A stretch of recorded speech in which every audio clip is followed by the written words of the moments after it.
Welcome to Our Plant Stories. We've got a mini Offshoot series following the journey of a garden to the Chelsea Flower Show 2026. Plant Heritage is a charity that was formed almost 50 years ago. Its focus is the conservation of cultivated plants, sometimes called garden plants, and through its national plant collections and plant guardians, it is safeguarding nearly 100,000 different plants. Some of them are rare and no longer for sale. It's a living library, a resource for gardeners, botanists and historians. In the first episode, we met the designers of the charity's first Chelsea show garden. Sponsored by Project Giving Back, it is called the Missing Collector Garden. In this episode, it's the turn of the volunteers. Plant Heritage, actually, I was surprised, is actually only a small charity, really. There's not many paid employees, and many of us are volunteers who are working alongside that fabulous team of staff.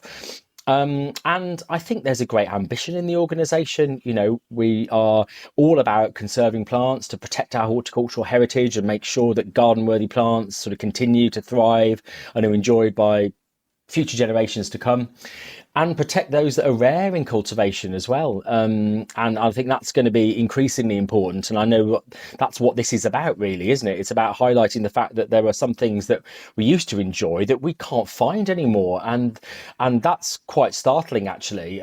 Even varieties that I think people that, of all generations may have heard of, and actually you can't buy them. No one knows who has them.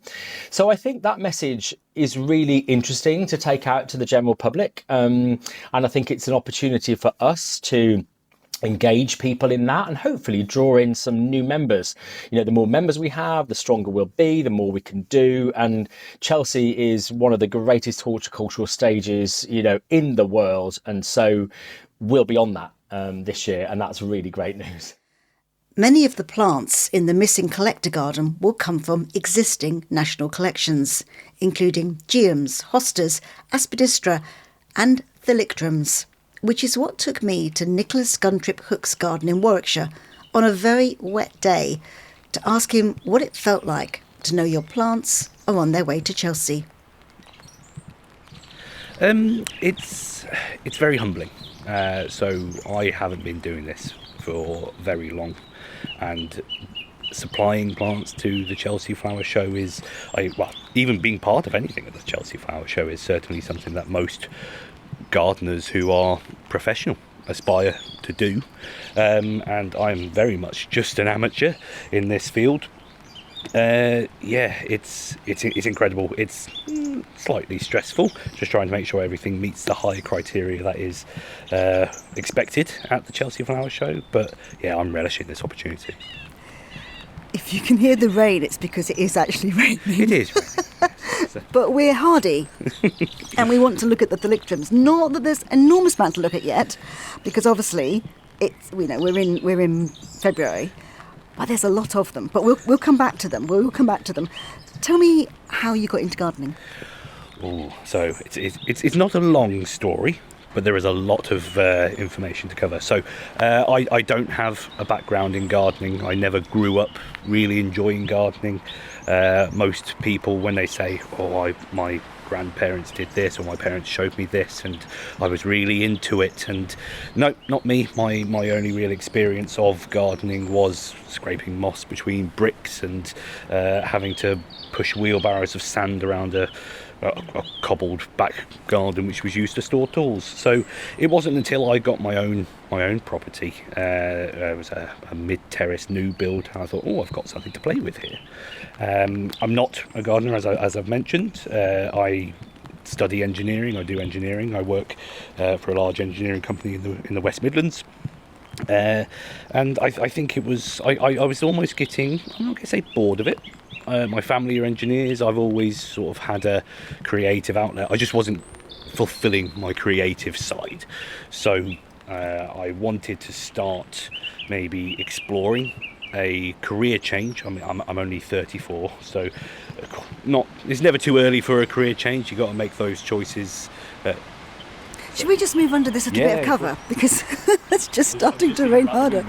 Okay, now we're undercover. We've just moved so that we're actually under a little kind of eaves and we can watch the rain. Yeah, watch the rain and not get wet. absolutely soaked.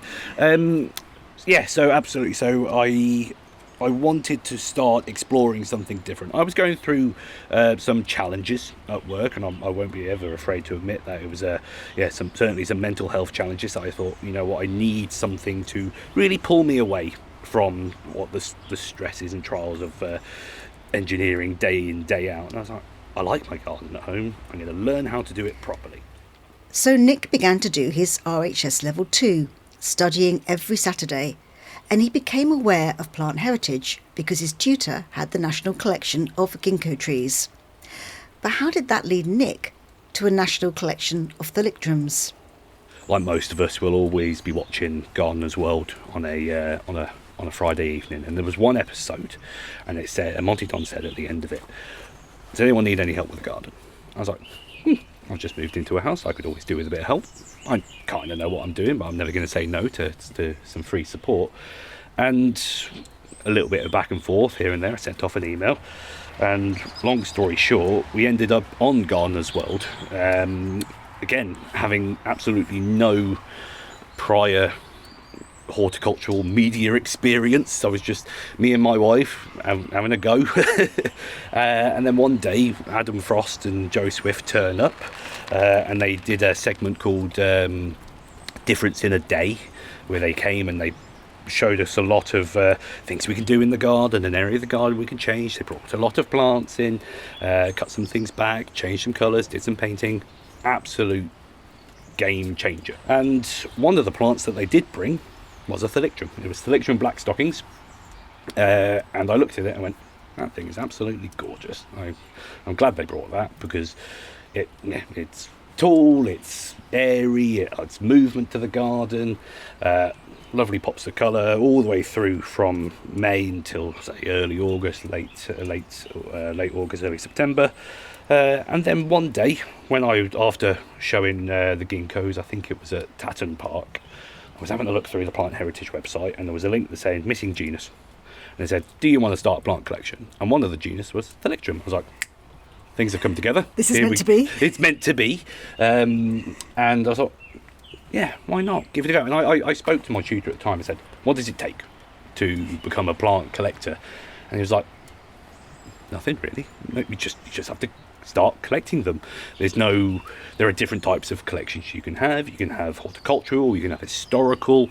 So long as you have a large enough collection, I think it was around sort of 30% of the overall genus that you required, because there's never an expectation to have absolutely everything. It's about being a knowledge holder. It's about conserving and protecting the plants that we've got around us. I was like, you know what, give it a go. And I remember going around the nurseries at Tatton Park and going to all these different stands like Hardy's Plants and all these different Proctor's Nursery, and saying, what thalictrums you got? And I got Splendid, I got Alba, I got Aquilegia folium, and I'm like, oh, okay, this is quite easy. Didn't turn out that easy eventually, because I've just bought 5 of the most common ones. But that was the start of the absolute love. And if people want to start to grow thalictrums, where would you start? What would your advice be if someone looks at them or has heard this and thinks, actually, I want to grow a thalictrum?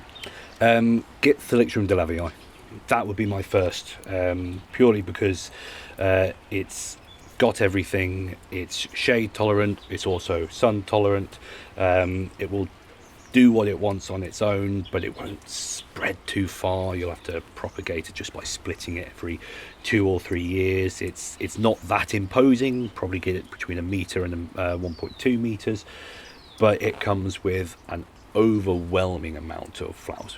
And that is what people like to see. They come out as little, tiny little balls, to begin, almost a bit like ball bearings, and then when they open up, they're just stunning. And one thing I love about delavii is they're really pink in the daylight, but as the dusk is coming in and the sun hits it in the right way, they go an almost lilac violet colour, and it's almost like they are glowing and just showing off to everyone. So in those nice sort of late summer evenings when you're sitting around, you'll always have someone, what is that plant? Thalictrum delavii, that's the one you want. You might be wondering, where do you put all those thalictrums? I'm planning to put all of mine in two central beds. I was going to ask where these are all going to go. Yeah, so outside the front of the house, I've dug over two beds. Did I order 12 tons of compost? Absolutely, I did. Did I find a local builders merchant to do it? Absolutely, I did. I'm not paying supermarket prices for that.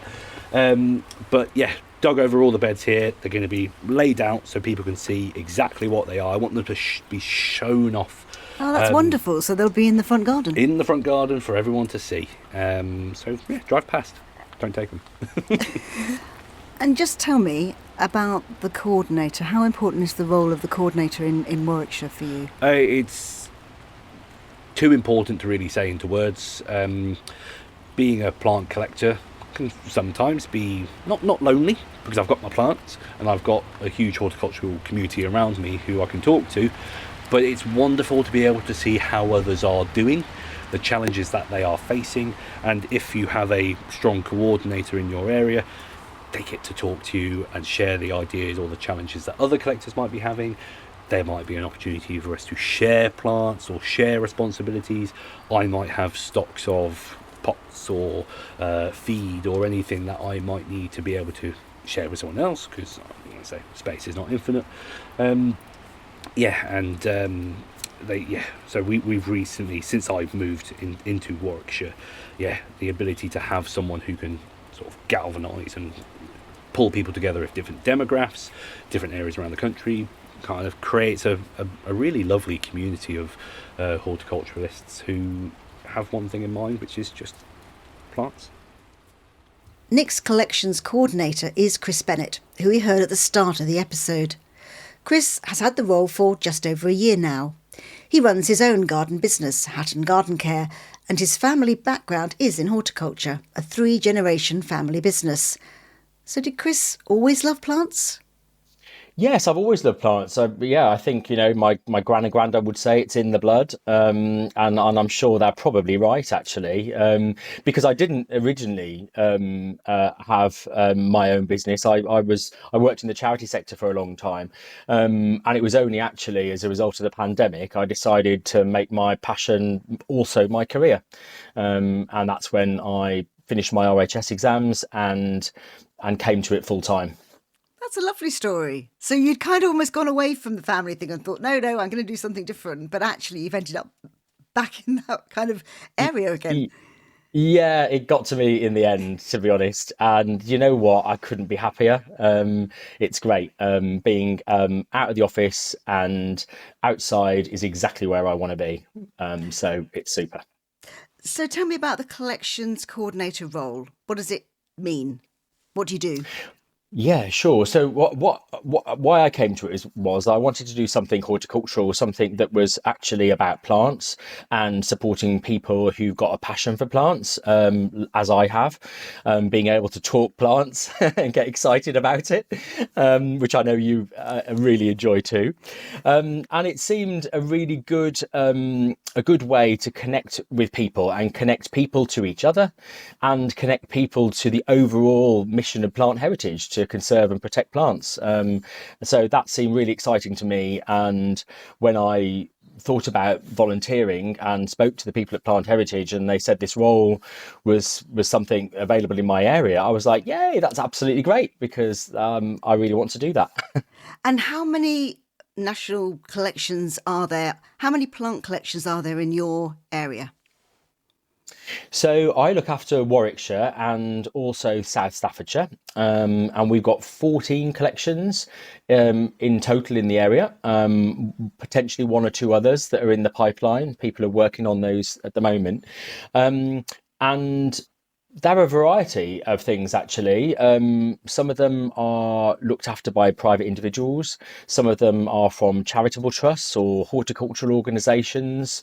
So it's a really, really interesting mix of people and plants, really. So, yeah, fascinating. And when you go to see collection holders, what are the kind of issues that come up? Well, I think people want to feel part of something, and they're very passionate about their collection, but they want to feel that they're connected to a wider movement that's all about conserving and protecting plants. So I think talking to me as a representative of Plant Heritage, the national organisation, makes people feel strongly connected to what they're doing. It reinforces the need for it and gives them that I don't know, that validity and that encouragement to carry on, because it's not always easy and there are challenges, particularly pests and diseases. People are worried about that. Then we have weather events. A bleak winter a couple of years ago really hit one of my collections of hydrochrysanthemums in the area, and they've taken, still struggling to recover from that. So it's about providing that encouragement through the difficult times. And I think people also want to feel connected to each other. They're interested to know how other people are doing and what challenges other people have, and are there ideas to share, that sort of thing. So I feel like I'm a bit of a conduit for linking people up. Nick's Phyllictrums are going to be at Chelsea this year. How does that make you feel? Yeah, it's really exciting. I'm very nervous for Nick. However, I know that it won't faze him at all because he's totally on top of what he's doing with his collection. He's very experienced and skillful, and I'm sure he'll have everything ready as it should be. Maybe a bit of nail biting, but I'm sure he'll be there and absolutely fine. I've talked to Nick and I know how good he is. So yeah, I think it'll be an enormous sense of pride for him, and sort of and I'll hopefully cash in on a little bit of that pride too, because that's going to be great and really exciting for Plant Heritage to have this garden at the moment, because we've got a strong message to take out to people, and this is going to help.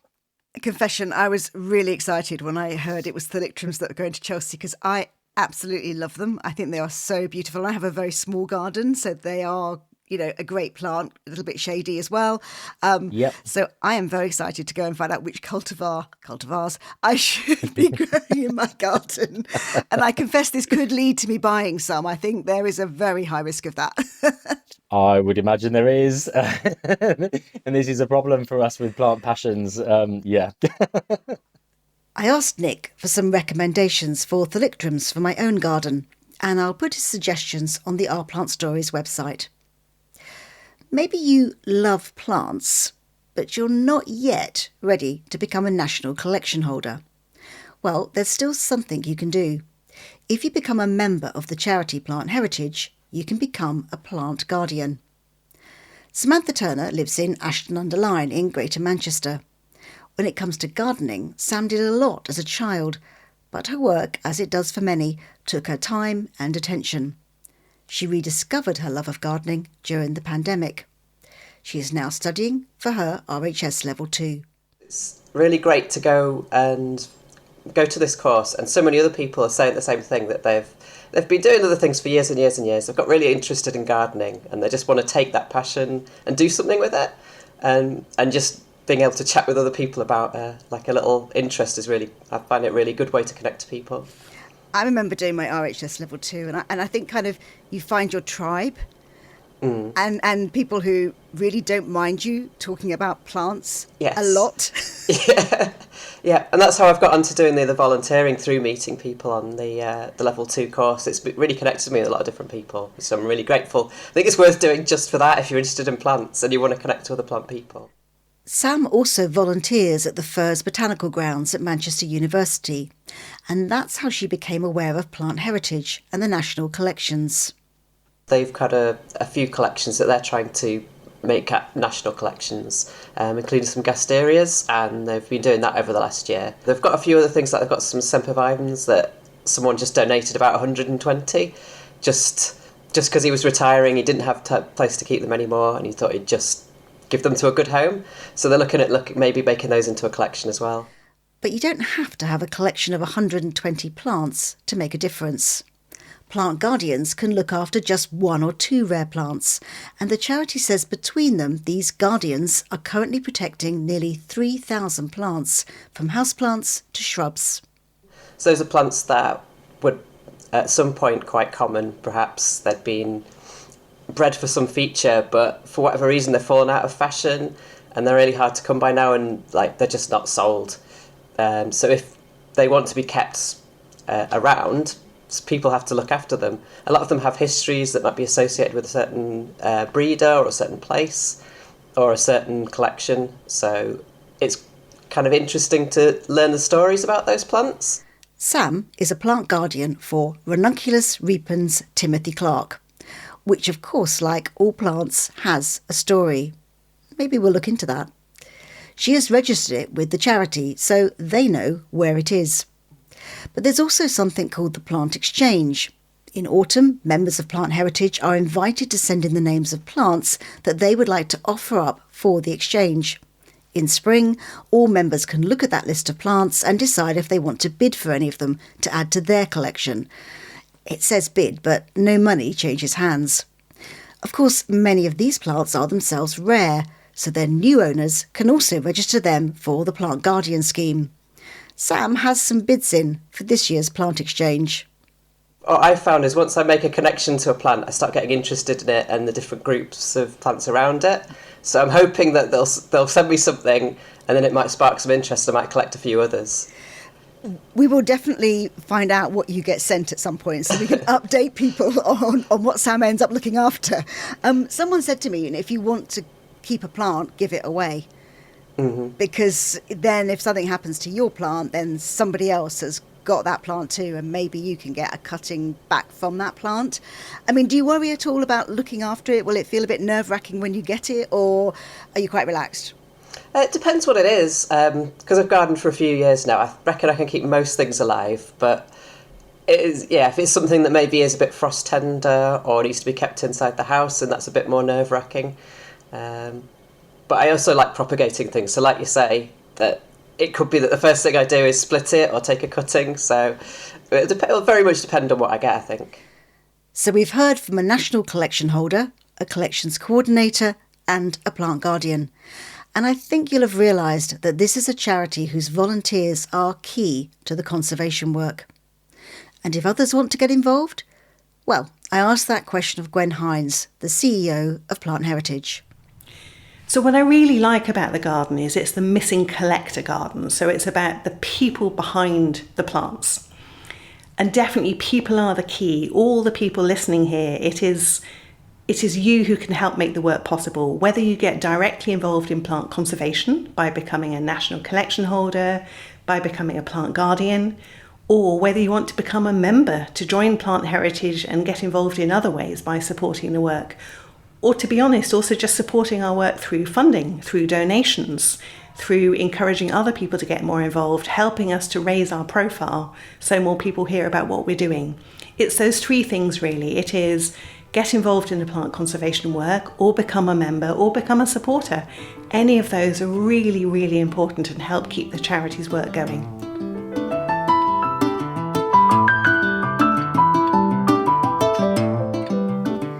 Next month, we'll be taking a look at another element of this Chelsea garden.